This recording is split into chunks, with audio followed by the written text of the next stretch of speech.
వచ్చేస్తాడు ఇప్పుడు ఇక్కడికి. అండ్ స్వప్న గారిని కలవాలని వాడికి చాలా ఇష్టము. He's coming, he's on the way. I'm also waiting. And వాడు సినిమా రిలీజ్ అవ్వకుండానే క్యారీ చేస్తున్నాడు యాటిట్యూడ్ స్టార్ అని. అదే యాక్చువల్లీ అది చూసినప్పుడే టీజర్ లో అనిపించింది యాటిట్యూడ్ స్టార్ అని ఎవరన్నా పెట్టుకుంటారా అని. చూడడానికి చాలా బుద్ధిమంతుడిలా ఉన్నాడు. కానీ కరెక్ట్ ఏమైందంటే వాడు 2 years బ్యాక్ మా అబ్బాయి హీరోగా వస్తున్నాడు సినిమాల్లో, ట్రోల్ అయ్యాడు. అప్పుడు మూవీ చేస్తున్నాడు, 3 movies అని అనౌన్స్ చేసాం వాడు బర్త్డేకి. ఇదే నెలలో September 16th 22లో. పీపుల్ నచ్చని వాళ్ళందరూ ఈడు యాటిట్యూడు ఏంది, ఈడు ఎక్స్ట్రాలు, ఏం పీకినవరా నువ్వు అని చెప్పి మాట్లాడినరు. నచ్చిన వాళ్ళు ఆడిష్టం వాడి ఇది అని చెప్పారు. తను ఏమన్నాడంటే డాడీ వీడికి యాటిట్యూడ్ ఎక్కువ అన్నారు, అది నెగిటివ్ పక్కన పెట్టాను. యాటిట్యూడ్ స్టార్ అన్నారు, అది పాజిటివ్ డాడీ పెట్టుకున్నాను అన్నాడు. నెగిటివ్ పక్కన పెట్టాను, పాజిటివ్ పెట్టేసుకున్నాను అన్నాడు. సర్లే పెట్టుకున్నది మాత్రం సరిపోదు, దాన్ని నువ్వు నిలబెట్టుకోవాలంటే ఇంత హార్డ్ వర్క్ చేయాలన్నానండి. He did that. డ్యాన్సులు నేర్చుకున్నాడు, జిమ్నాస్టిక్స్ చేస్తాడు, యాక్టింగ్ బాగా చేస్తాడు, అన్నీ బాగా చేశాడు. మీరు రామ్నగర్ బన్నీ చూసిన తర్వాత కూడా నీకు ఎందుకు యాటిట్యూడ్ అంటే వాడు తీసేస్తాడు.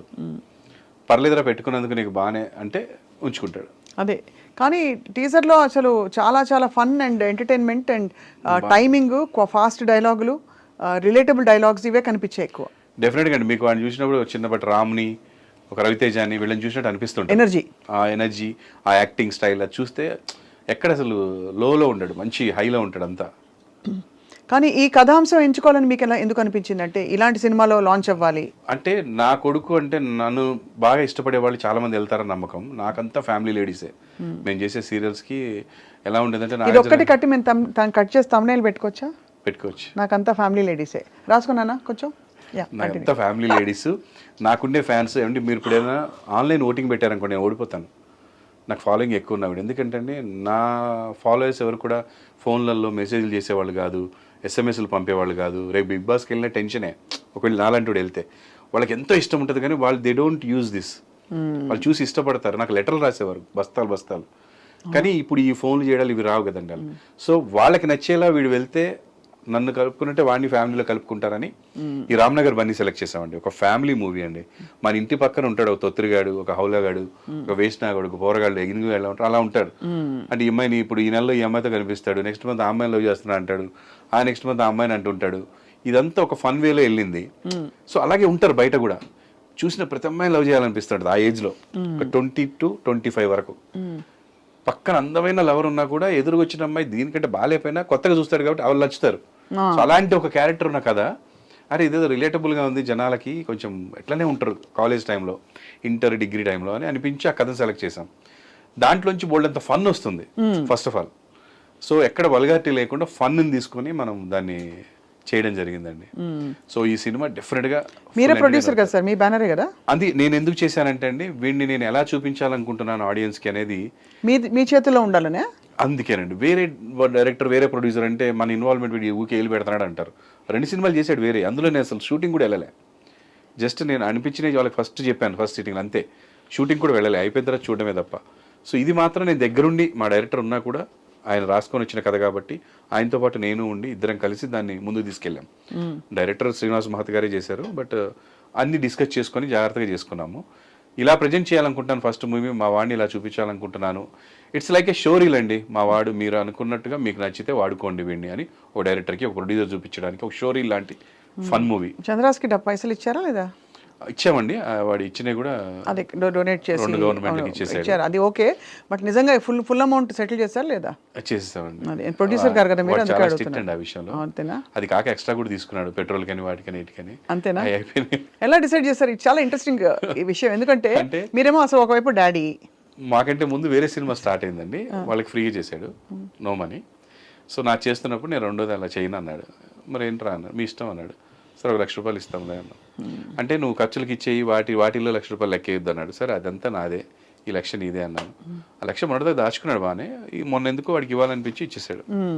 ఇప్పుడు చంద్రహాస్ వచ్చే లోపల ఒక తండ్రిగా మీకు తప్పని ఉంటుంది కదా, మీరు అనుకోకుండా వచ్చిందిలో పడ్డారు, ఏదో పోలీసు అది ఇది అని రకరకాలు తిరిగి మీరు సక్సెస్ అయిపోయారు.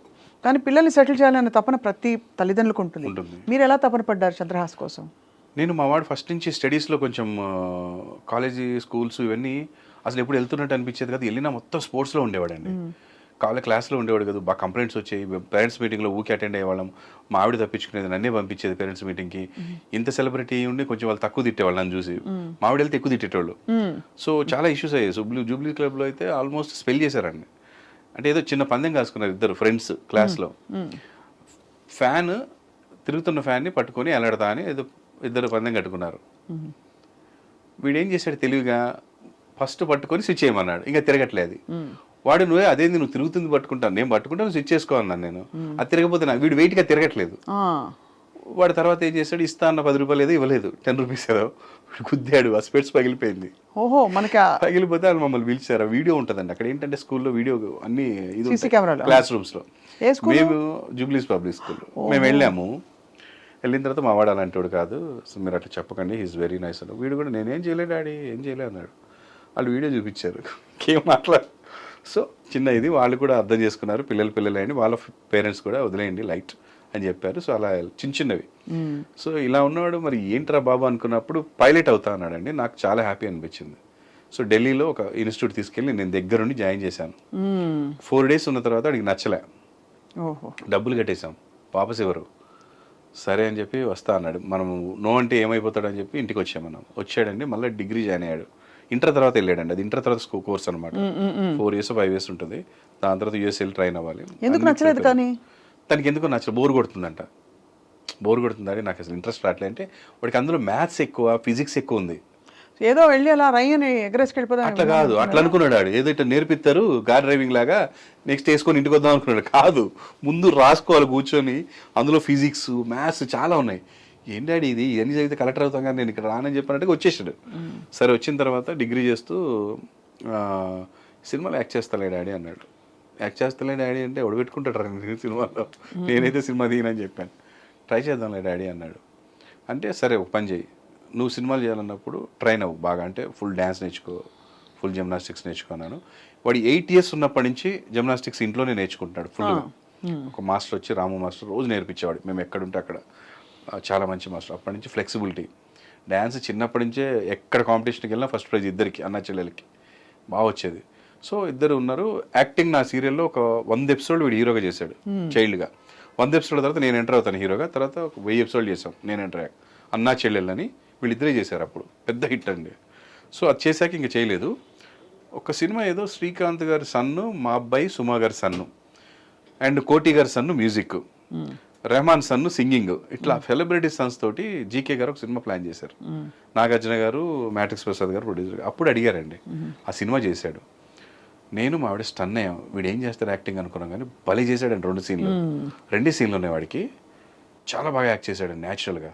నాకు కాన్ఫిడెన్స్ వచ్చింది, వీడిని ఎంకరేజ్ చేయొచ్చు అని. ఆ తర్వాత 6 years ఈ ప్రాసెస్లో వాడికి అమెరికా వెళ్ళమన్నాను, ఇన్స్టిట్యూట్కి వెళ్ళాడు. డాడీ దీనికంటే మనమే ఎక్కువ నేర్చుకుంటున్నామని, అది ఒక ఉత్తిగా 4 నెలలు తిరిగి వచ్చాడు. ఈ డబ్బులు కట్టొద్దు అన్నాడు. సో కట్టలే ఇన్స్టిట్యూట్కి వెళ్ళి 2 classes అయిన తర్వాత, ఏం లేదు డాడీ ఏదో థియరీ చెప్తున్నారు, అది కాదు ప్రాక్టికాలిటీ కావాలని చెప్పి వచ్చేసాడు. ఒక 4 నెలలు తిరిగి వచ్చేసాడు. వచ్చాక ఒక 10 లక్షలు తీసుకొని ఒక వీడియో సాంగ్ చేశాడండి. RRR సినిమాలో సాంగ్ రిలీజ్ అయింది. ఆ సాంగ్ సినిమాలో ఎలా ఉంటుందో ఎవ్వరికి తెలియదు, మా వాడికి కూడా తెలియదు. ఒక మాస్టర్ని పెట్టుకొని షూట్ చేశాడు. సినిమా చూసాక స్టన్ అయ్యాం, అదేం ఫారెన్లో ఉంది, మేము మాస్ సాంగ్లా ఇక్కడ ఒక జాతరలా చేసాం దాన్ని. సో అది మస్తు రెస్పాన్స్ వచ్చి ఒక ప్రొడ్యూసర్ వచ్చాడు కిరణ్ గారు అని, నాని కృష్ణ అని ఒక డైరెక్టర్, కృష్ణదేవరాయ అని ఒక సినిమా చేశాడు మన శ్రీకాంత్. వాళ్ళు వచ్చారు, వాడు ఎనర్జీ బాగుంది సార్, మాకు స్టోరీ బాగుంటాడు, బ్లాక్ డాగ్ స్టార్ట్ చేశారు. అట్లా వాడి కెరీర్ స్టార్ట్ అయిపోయింది. అది చూసిన తర్వాత వాడు యాక్టింగ్ సూపర్ ఉంది అందులో. కానీ ఫస్ట్ సినిమా ఇది రిలీజ్ అయితే బాగోదు, మొత్తం యూత్ ఓరియంటెడ్ ఉంది, ఫ్యామిలీ కావాలని మేము స్టార్ట్ చేసాం. ఈ మధ్యలో వీడియోస్ చూసి అవి చూసి ఇంకొక సినిమా వచ్చిందండి, బరాబర్ ప్రేమిస్తా అని. అది ఫినిష్ అయిపోయింది, బరాబర్ ప్రేమిస్తా దాని పేరు.